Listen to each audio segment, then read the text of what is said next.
Okay, so as you know, we've been discussing lesson plan elements for days, and you've done a number of activities having to do with lesson plans, and now you are embarking on creating a formal lesson plan for a mini lesson. So, being Friday, I thought we would have a little bit more fun with these lesson plan elements. As you can see, I've got the lesson plan elements printed out on colored paper and distributed around the room.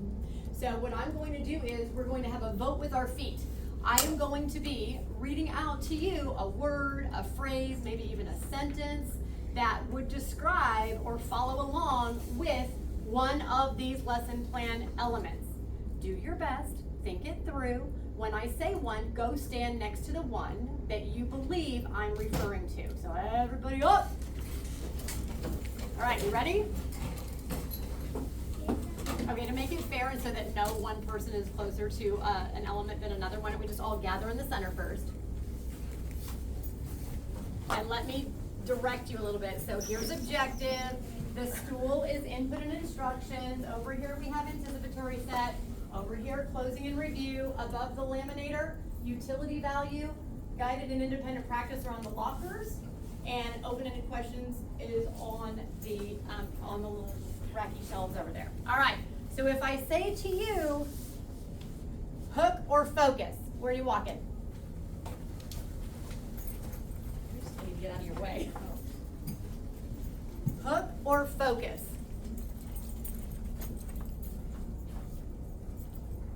Okay. Careful, you okay? Why do you say objective, Mackenzie? Because it's like the main focus in like the beginning of it. And Okay. you're hooking them into the objective. Okay. You guys have anything different? No, Well, I it's kind of think the Just kind of the same thought. I feel like it's kind of like weird because like the hook is the anticipatory set, but the objective is the focus. So it's like, can I be in the middle, guys? No. Oh. Okay, and someone from over here tell me why you said anticipatory set. So anyone, there's more of you. Because the anticipatory set is honestly, it's a activity that you do to hook your students into the lesson before they actually know what the lesson is going to be. But it like shows them the focus and what it's going to be about before they actually know what it's going to be about. Okay, so really and truly, the hook or the focus is the anticipatory set. But That's okay. That's why we're doing this, right? Don't be so hard on yourselves. Okay, you ready for the next one? Exit ticket. Oh. where to go? Go right there. Don't put that. Keep walking. I will not be in that. Okay. Oh. So we all agree that it's that would fall under a closure or a Yeah. review. Yeah. Okay, awesome. Must be developed directly from a teak. Oh, that's it.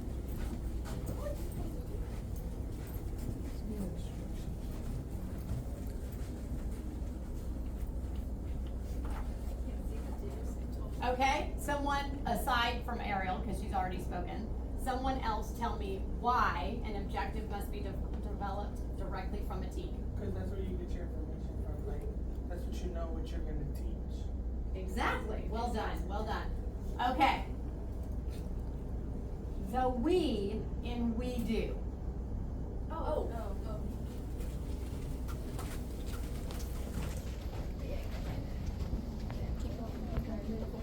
What?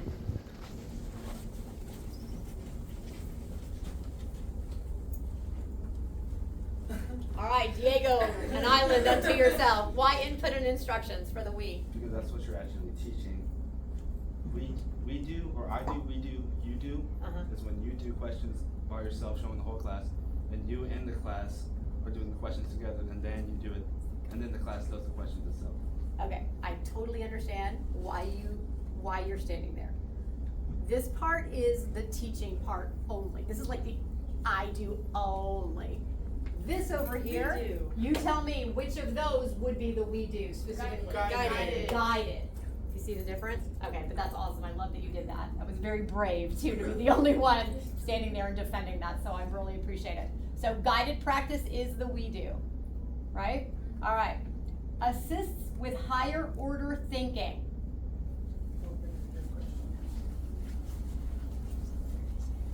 Okay, someone besides someone I've already heard from, tell me why open-ended questions assist with higher order thinking. It doesn't have a close, it's not like a yes or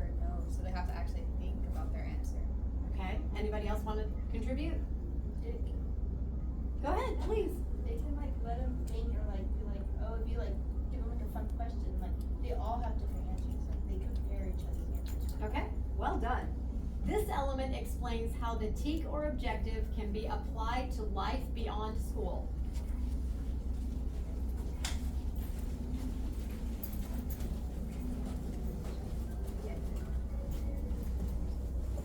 Okay.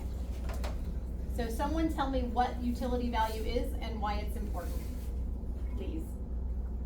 It like, well, utility value is how you use a thing in the real world. This is basically what you said. So like, if they have addition, that's adding up prices in a store, so that you can apply that to like grocery spending and economics and whatever, right? So like, it connects it to stuff that they're gonna have to do later on in life. And someone give me a typical result of explaining utility value to students. What comes from that? Or they can apply the knowledge whenever they try something similar they learned. Okay, so they can apply it, and how do students typically react when a teacher offers that to them? They understand why they're being taught that thing. Right, they understand why it's important, right? Instead of just feeling like it's just yet another thing that they have to learn because they've gotta learn it. Good, very good. Okay, here we go. Uses Bloom's taxonomy directly.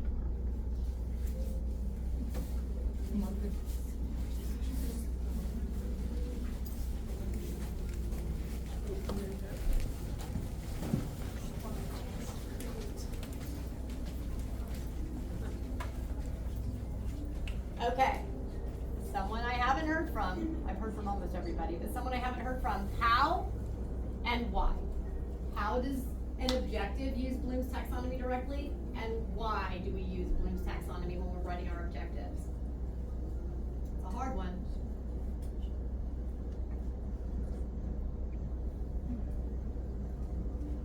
Somebody take a stab at it. Yes, ma'am.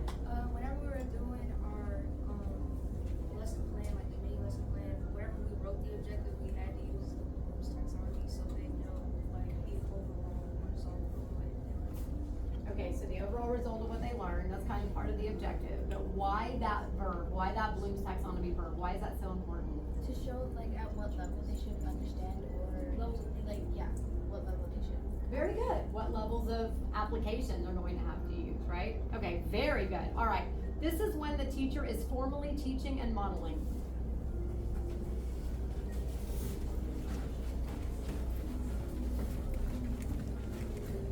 Got it. Well done. Segues into the lesson.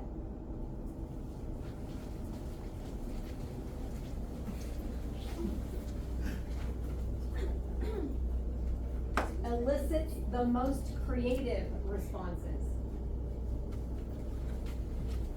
Good.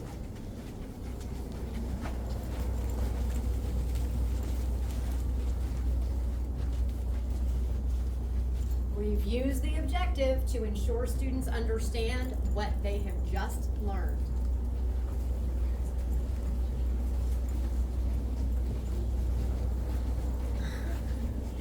Get your steps in today. Someone, here's a tough one. Give me an example, aside from exiting it, of a solid activity to do as a closing. You can like have, after teaching the lesson and after they do their little activity or whatever, you can have them all circle up, right? And you have like a beach ball, for example. Okay. And on each of the beach ball, it's gonna have like a main question, or like it'll have like a number that corresponds to like a problem or a question on the board. And whatever like let's for example like whatever number your left thumb lands on, then that's the corresponding question that they have to answer. So it's like a fun little activity, but they're still having to review and think about what they learned. Very well done. Does anybody have another example of a solid closing? Yes. Kind of like, I don't know, I got the idea for whenever like you have one big beach ball and then like throw it, like not throw it, but like toss it to each other and say their favorite thing about it. Oh, good. Yes. Maybe like one of your things you could probably do is like make them like move around the classroom or like go outside of the like pod area and like make a game for them to do something. So Thank you all very, very much. We're still going. If you could please go ahead and open your laptops and open Schoology. We're gonna move into our next thing. You guys did great, by the way. Thanks, I know. Thank you, Dr. Starr. Thank you, Miss Bradley. Okay. In Schoology, I really want you to think about this one. I'm gonna set a timer for 1 minute. You have in Schoology a mini quick assignment. It's a 1 minute paper. You're gonna create a Google Doc and you're gonna submit it here when I say time's up. You're going to explain to me the lesson plan element you personally believe is the most essential to lesson planning and why. I'm gonna give you a minute to What do you mean by that? bring it up. So we have all of these lesson plan elements. Which one is more important? Which one do you believe is the most essential to lesson planning? And why? I know, I'm gonna give you a couple seconds to bring that up.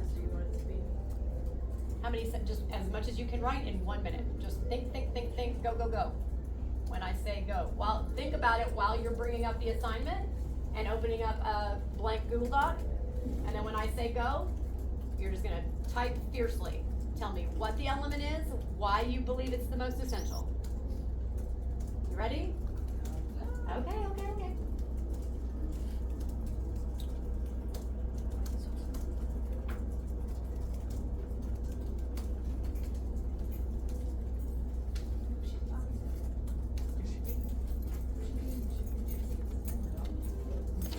Let's wait for everybody to have it.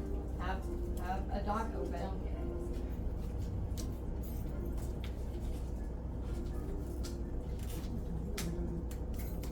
Far away from you, sorry.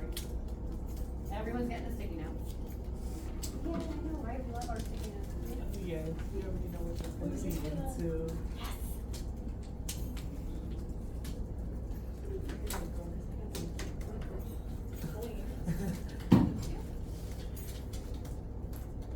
Alright, while we're waiting for everybody to get in, for those of you who have gotten in, go ahead and write your name on the sticky note for me, please.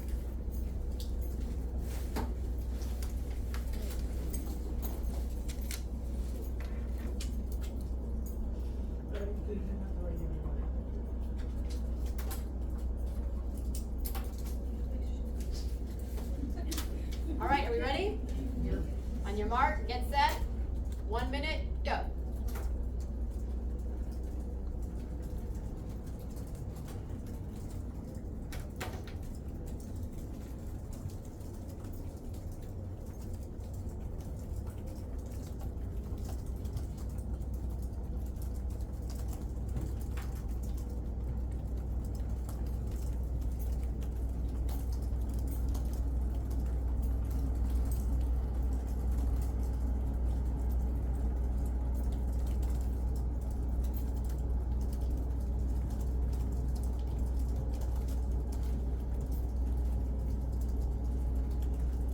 Seconds.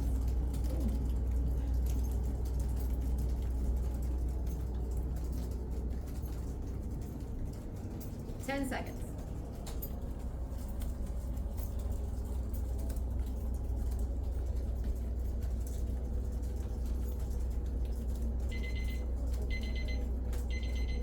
Okay, go ahead and submit.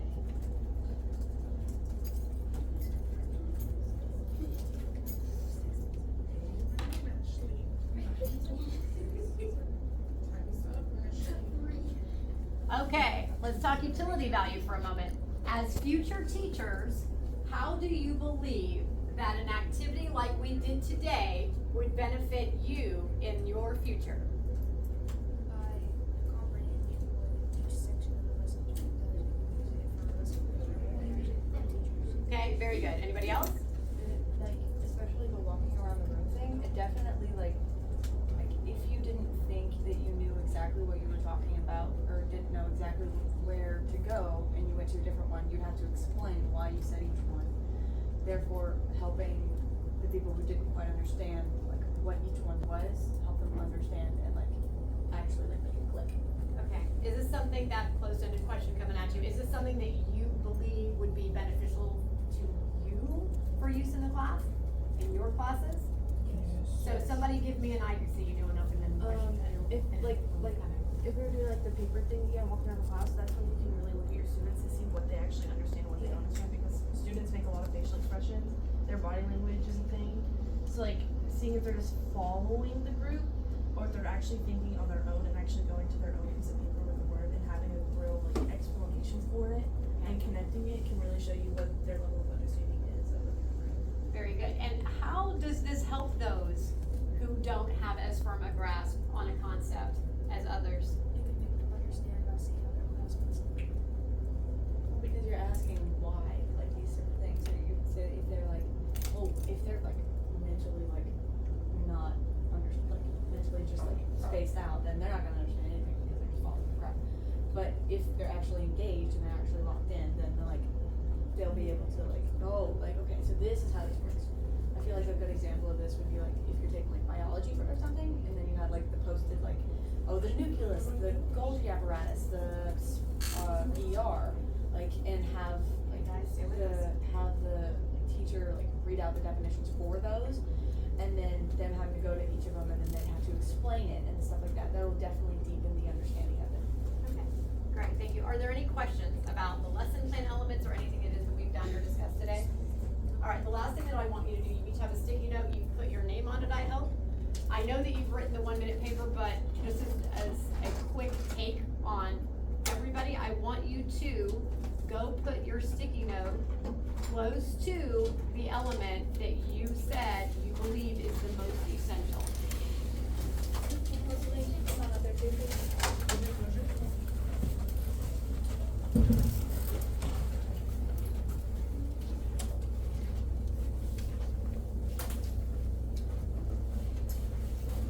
Wow.